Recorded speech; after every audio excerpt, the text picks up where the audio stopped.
Rema hari ini 2 Samuel 6 ayat 22. Bahkan aku akan menghinakan diriku lebih daripada itu.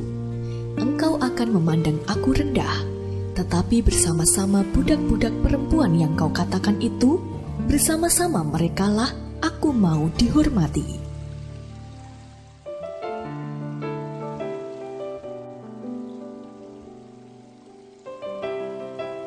Bukannya ikut memuji Tuhan, Mikal istri Daud justru menghina suaminya yang sedang menari-nari dengan segenap hati dan kekuatan di hadapan Tuhan. Mikal yang lebih mengutamakan gengsi memandang rendah Daud. Ia menuding Daud tidak menjaga harga dirinya sebagai raja orang Israel. Dalam 2 Samuel 6 ayatnya yang ke-20. Sikap Daud yang membiarkan dirinya dihina oleh Mikal dan memilih untuk terus memuji Tuhan, mengubah hinaan itu menjadi korban pujian yang mendatangkan pembelaan ajaib dalam hidupnya. Alkitab pun mencatat, Mikal menjadi wanita mandul hingga akhir hidupnya. Dalam 2 Samuel 6 ayatnya yang ke-23.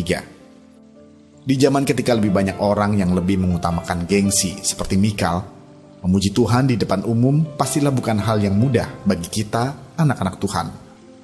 Jangankan saat berada di tempat umum, kadang saat mengikuti ibadah di gereja, ada saja orang-orang yang merendahkan ketika kita melompat-lompat dengan antusias sewaktu memuji Tuhan. Situasi tersebut terkadang membuat kita menjadi canggung atau malu ketika hendak mengekspresikan diri saat memuji Tuhan. Padahal hal inilah yang menjadi kesukaan Tuhan ketika kita memujinya dengan segenap hati dan kekuatan kita. Sama seperti Daud yang memilih untuk terus memuji Tuhan sekalipun dihina. Marilah kita mengikuti teladan dari orang yang berkenan di hati Tuhan ini. Teruslah memuji Tuhan meskipun dalam penghinaan. Teruslah memuji Tuhan meskipun banyak yang menjauhi. Teruslah memuji Tuhan meskipun harus kehilangan sesuatu yang berharga. Percayalah, setiap pujian kita itu merupakan sacrificial praise di hadapan Tuhan yang akan mendatangkan mujizat penyembahan dalam hidup kita. Menurut Anda, mengapa kita harus terus memuji Tuhan meskipun kita dihina?